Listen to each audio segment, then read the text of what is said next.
Even మేమైతే మా తమ్ముడు వాళ్ళ ఇంటికెళ్ళామండి. వాళ్ళ ఇంట్లోనే సప్త శనివారాల పూజ, ఇంకా అయ్యప్ప స్వామి భజన ఉంటే వెళ్ళాం ముందు రోజు నైటు. ఇంక మార్నింగ్ అయితే అయ్యప్ప స్వామిలంతా వచ్చారు. వాళ్ళకి కాళ్ళవి కడిగి దండం పెట్టుకున్నాము. అలాగే మనం వండినవన్నీ భిక్ష కింద పెడతాం కదా!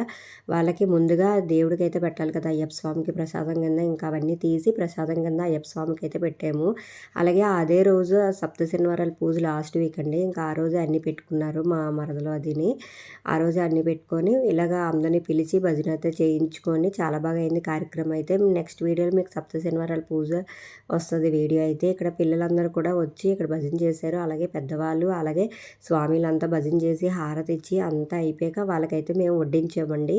అందరూ కూడా కూర్చొని భిక్ష చేశారు. ఇంకా పిల్లలు, పెద్దలు అందరూ చూశారు కదా! ఇక్కడ కార్యక్రమం అయితే ఇలా జరిగిందండి. చాలా బాగా జరిగింది. చాలా సంవత్సరాలయింది భజన చూసి. చాలా హ్యాపీగా అనిపించింది మనసుకి. ఇక్కడైతే అందరూ వడ్డించారు. Please subscribe my channel.